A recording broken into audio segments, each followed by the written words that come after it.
Doctor Babasaheb Ambedkar, मी तुमच्या विद्यार्थ्यांना सांगतो, विद्यार्थ्यांनी लक्ष द्या, पालकांनी लक्ष द्या. विद्यार्थ्यांसाठी आपल्याला भविष्य घडवायचं ना, आपलं भविष्य म्हणजे डॉक्टर बाबासाहेब आंबेडकरांचं समोर ध्येय, उद्दिष्ट, इच्छा, आकांक्षा आणि महत्वाकांक्षा आपल्या डोळ्यासमोर ठेवल्या पाहिजे.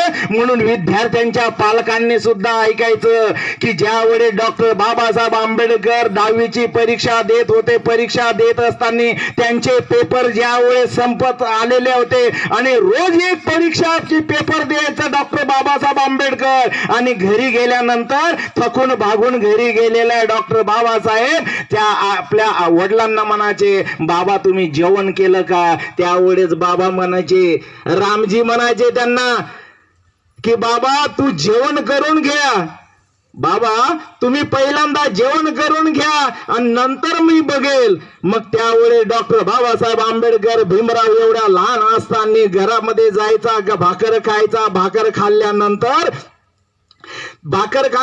वडिलांना विचारायचं की बाबा मला माझं जेवण झालेलं, आता तुम्ही जेवण करून घ्या. ते म्हणे तुमचं जेवण झालं, तुम्ही आराम केला की मी जेवण करेल.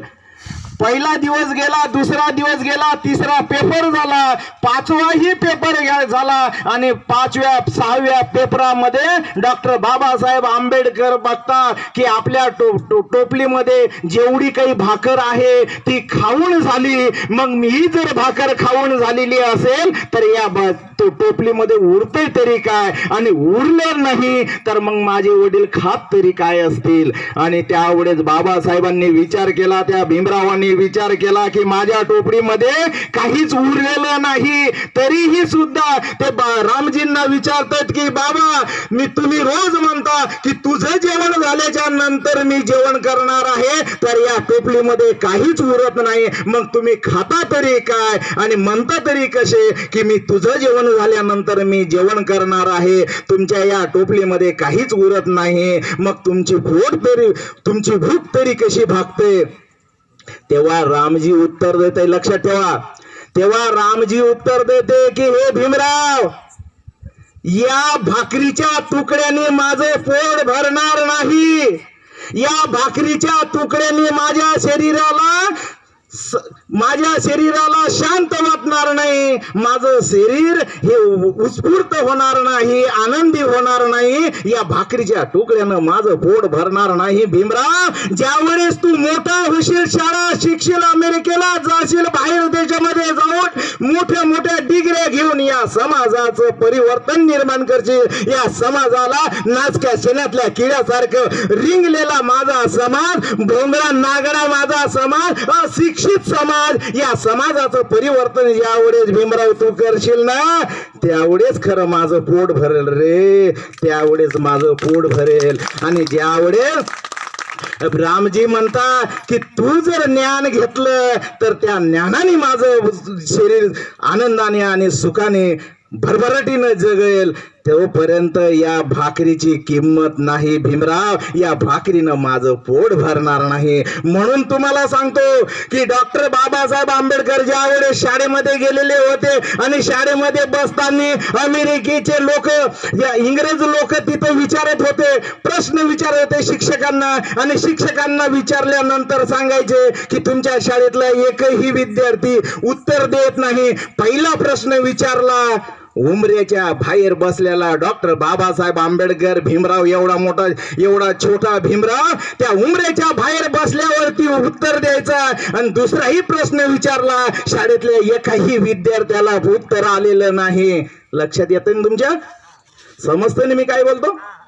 एकाही विद्यार्थ्याला उत्तर आलेलं नाही. आणि मग नंतर ज्यावेळेस 5वा प्रश्न झाला, त्या 5व्या प्रश्नापर्यंत एकाही विद्यार्थ्याने उत्तर दिलं नाही. पण बाहेर बसणारा माझा भीमराव त्यांनी 5ही उत्तर दिलेले होते. त्यावेळेस ते शिक्षकाला म्हणतात इंग्रज की हे शिक्षकांनो लक्षात द्या, बाहेर बसलेला विद्यार्थी प्रत्येक प्रश्नाचं उत्तर देते आणि तुमच्या शाळेतला एकही विद्यार्थी सुशिक्षित नाही, शिकलेला नाही, वैज्ञानिक दृष्टिकोनातून कोणालाही कळत नाही, सगळे बेखूप मुलं विद्यार्थी इथं भरलेले आहे आणि एकटाच का तो?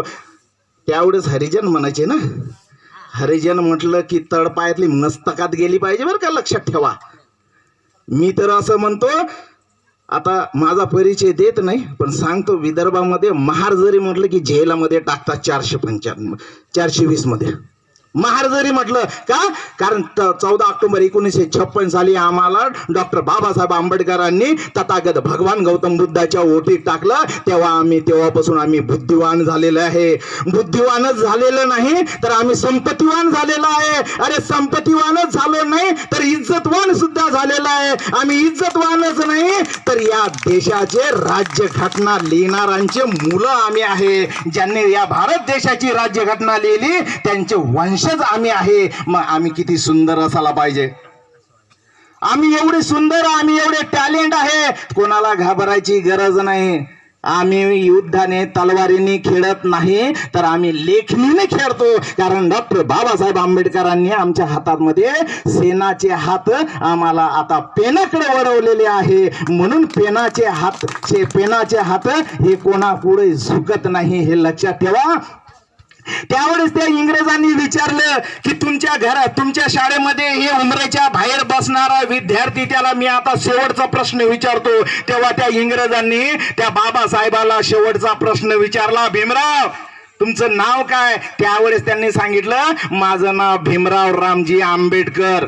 आणि मग तुम्हाला प्रश्न विचारू का? म्हणे साहेब मी 5 प्रश्न दिले, निश्चितच माझा 6वा प्रश्न हे मला येण्यासारखा आहे. तेव्हा इंग्रजांनी विचारलं की भीमराव सांग की या पृथ्वीपासून किती अंतरावरती हा एक ग्रह आहे, या ग्रहाचं नाव सांग. त्या ग्रहाचं नाव सांगितलं आणि त्या ग्रह हा पृथ्वीपासून किती अंतरावरती आहे हे सांग. त्यावेळेस भीमराव म्हणतात, साहेब मला या ग्रह किती दूर आहे हे तर मला माहिती नाही, परंतु माझ्यापासून तिथं ठेवलेला जो माठ आहे तो माझ्यापासून एवढा अंतरात आहे की मी मरेपर्यंत का होईना त्याला हात लावू शकत नाही. भावना कळाल्या तुम्हाला?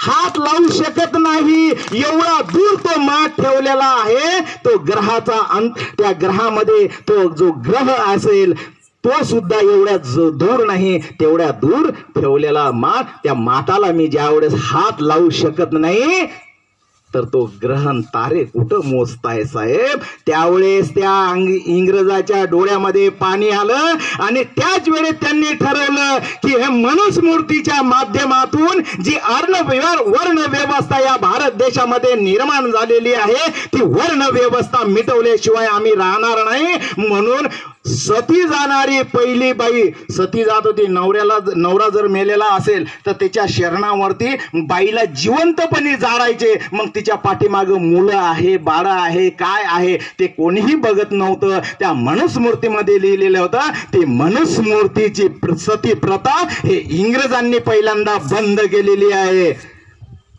लक्षात ठेवा. आणि म्हणून बाबासाहेब म्हणतात की शिका, संघटित व्हा आणि संघर्ष करा. आज आम्ही शिकलेलो आहे डॉक्टर बाबासाहेब आंबेडकरांच्या तत्वाने आणि त्यांच्या अधिकाराने आणि त्यांच्या आरक्षणाने आम्ही शिकलो, परंतु संघटित मात्र अजूनही झालेलो नाही. डॉक्टर बाबासाहेब आंबेडकरांनी आपल्या कलमेमध्ये हिंदू कोड बिल नावाचं जे बिल पास केलेलं होतं त्या बिलाचा एक उद्दिष्ट सांगतो आणि जास्त वेळ न घेता आज या ठिकाणी मला असं वाटतं की तुम्ही पण थकलेले आहे, जेवण करायचं आहे, म्हणून लवकरात लवकर मी 2 शब्द सांगतो की हिंदू कोड बिल ज्यावेळेस डॉक्टर बाबासाहेब आंबेडकरांनी लिहिलं आणि त्या हिंदू कोड बिल मध्ये काय दिलेलं आहे, मुलींनो लक्षात ठेवा की तुमच्याकडे जर एखादा मुलगा टक लावून बघत असेल आणि ते जर 15 ते 20 मिनिटं सुद्धा तुमच्याकडे बघत असेल तर तुम्ही त्यांच्यावरती केस दाखल करू शकता, मानहानीचा दावा टाकू शकता आणि त्याला जेलमध्ये घेऊन जाऊ शकते. ही डॉक्टर बाबासाहेब आंबेडकरांनी संविधानामध्ये तरतूद केलेली होती कोड बिल मध्ये. एवढंच काय, आता उदाहरणार्थ सांगतो, जयंती आहे ना, जयंती 1 महिना चालू राहते, लक्षात ठेवा.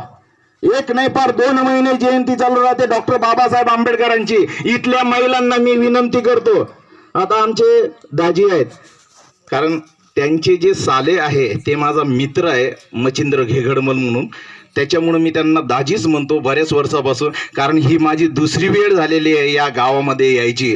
तुम्ही हुशार लोक आहे, बुद्धिवान लोक आहे खरं, कारण तुमच्या बुद्धीमध्ये जी एनर्जी आहे ना, ती एनर्जी मी पहिल्यांदाच सांगितलं की भीमा कोरेगावची औलाद आहे. कारण त्या भीमा कोरेगावला 500 शूरवीर होते आणि त्या नाग काय त्या यांचं नाव, तर ते जे पूर्वज होते त्यांची खरंच आपण औलाद आहे. कारण अजूनही एवढी ताकद आहे आमच्यामध्ये, एवढे नाचले, पाय दुखत असतील, डोकं दुखत असतील, कारण माणसाचं ह्युमन सायकोलॉजीमध्ये असं सांगते की माणसाचा मेंदू केवळ फक्त 25 ते 20 मिनिटं किंवा 1 तास ते 1.5 तास ही त्याची कॅपॅसिटी असते. परंतु आज तुमची फार मोठी कॅपॅसिटी आहे. डॉक्टर बाबासाहेब आंबेडकरांनी हिंदू कोड बिलमध्ये दिलेलं आहे. उद्या तुम्हाला जर तुमच्या भावांना साडी चोडी वगैरे मागायची असेल ना, तर बिनधास्त उद्या गेल्या फोन करायचा घरी गेल्यावरती, भाऊ साडी आणि चोडी, आणि हे माझे 2 मुलं पण आहे बरं का माझ्यासोबत, आणि एक लाईनी धाटकी मुलगी पण आहे. पाय लक्ष ठेव, पहा तुमचा अधिकार बाबासाहेबांनी दिलेला, लक्ष ठेव. हे लहान लहान मुली पण आहे. उद्या आमची ताई इथं, हा ताई बसेल आहे आता, तर उद्या मच्छीला फोन केला तरी चालेल की भाऊ मी उद्या येतो बरं का, आणि आता तुमचे दाजी पण रिटायरवरती आलेले आहेत, त्यांना पण काहीतरी घ्यायचं आहे. आणि जर नसल घेत, त्यांनी जर म्हटलं की नाही ताई आता आमची परिस्थिती नाही, आम्ही घेऊ शकत नाही, यावर्षी नाही, यावर्षी तुम्हाला दिवाळीच्या अतिरिक्त सण साजरा करायचा आहे, पण सण जर या वर्षी नाही पुढच्या वर्षी करायचा आहे, तर दाजीला पुढं पाठवायचं पोलीस स्टेशनमध्ये, लिहून घ्यायचं 100च्या स्टॅम्पवरती.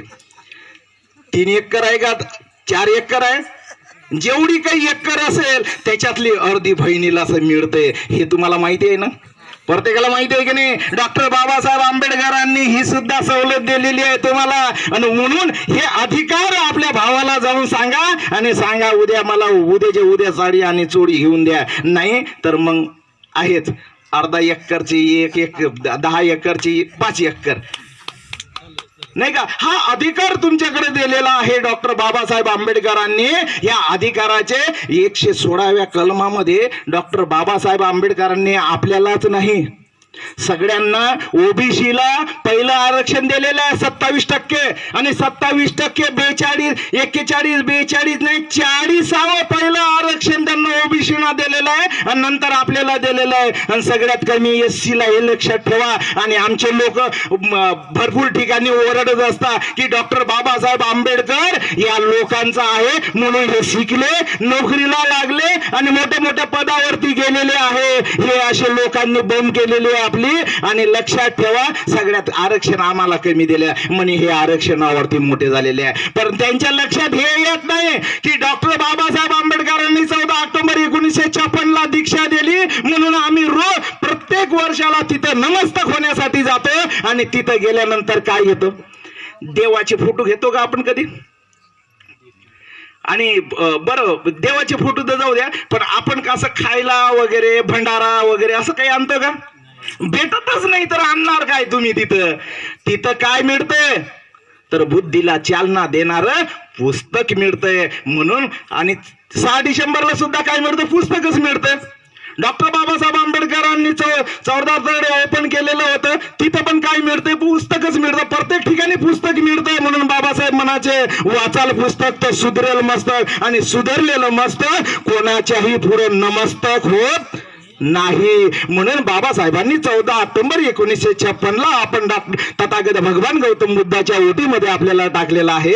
आणि त्या ओटीमध्ये टाकल्यानंतर आता मी तथागतांकडे जातो की तथागतांनी पहिला मुद्दा सांगितलेला बाबासाहेब बुद्ध आणि धम्म याच्यामध्ये सांगतात, काय सांगतात की बुद्ध म्हणतात मेंदू हा एक उपजाऊ शेती आहे, त्याच्यामध्ये जे पेराल तेच उगवल्या जाते. आज जर तुम्ही तुमच्या मुलामध्ये संस्कार पेरलेले नसता, जर तुम्ही विज्ञान पेरलेले नसते, सदन्या जर पेरलेल्या नसत्या तर आज आमच्या ताईने इथे येऊन भाषण सुद्धा केलेलं नसतं. म्हणून बुद्ध म्हणता की मेंदू हा एक उपजाऊ शेती आहे, त्याच्यामध्ये जे पेराल तेच उगवल्या जातं. तुमच्या घरामध्ये संस्कार साधण्या विज्ञान लौकिक चित्त आणि चैतसिक पेरा म्हणजे तुमचे मुलं आपोआप सुधारतील. म्हणून बाबासाहेब म्हणता ज्यांच्या घरामध्ये बुद्ध आहे त्यांच्या मुलांना जगातला कोणताही व्यक्ती बुद्धी बनवू शकत नाही, बुद्ध बनवू शकत नाही. कारण शिक्षण हे वाघिणीचं दूध आहे, जो घेईल तो गुरगुरल्याशिवाय राहणार नाही. म्हणून आज मी अवघ्या 2 मिनिटांमध्ये या विद्यार्थ्यांना सांगतो की सांगा तथागत भगवान गौतम बुद्धाचा धम्म डॉक्टर बाबासाहेब आंबेडकरांनी लिहिला आणि सांगितलं की डोळ्यांनी बघतो ते खरं आहे, कानाने बघतो ते खरं आहे, नाकाने श्वास घेतो ते खरं आहे. बरोबर का नाही? आता एखादं भांडण झालेले तुमच्या आजूबाजूच्या ठिकाणी आणि ते भांडण झाल्याच्या नंतर तुम्ही जर म्हणत असाल तिथं भांडण झालेलं आहे बरं का, लक्षात ठेवा तिथं एवढा मोठा साप निघालेला, एवढा जरी असेल तर हे एवढा होतो. मग तुम्ही काय म्हणता, डोळ्यांनी बघितल्याशिवाय आणि कानाने ऐकल्याशिवाय कोणती गोष्ट खरी असते का? खरी असते का? गौतम बुद्ध ह्युमन सायकोलॉजीच्याही पुढे होते. कारण 18व्या शतकामध्ये सायकोलॉजीचा सिद्धांत निर्माण झालेला आहे आणि त्याचं संशोधन झालेलं आहे. तथागत भगवान गौतम बुद्धाचा जन्म 2500 वर्षापूर्वी होता. आणि म्हणून तथागत काय म्हणतात की डोळ्यांनी बघितलेली गोष्ट खरी नाही, कानाने ऐकलेली गोष्ट खरी नाही, नाकाने श्वास घेतलेला खरं नाही. आज मला कळतंय की या ठिकाणी ऊन नाही, ताप नाही, असं फक्त सूर्याचा प्रकाश, आपला लाईटीचा प्रकाश आहे. हे प्रकाश मला माझ्या शरीराला जाणवतो. म्हणून बुद्ध काय म्हणतात लक्षात ठेवा, तर्क बुद्धी ही आपल्याला असायला पाहिजे. म्हणून बाबासाहेबांनी बुद्धाच्या ओटीत टाकलेला आहे.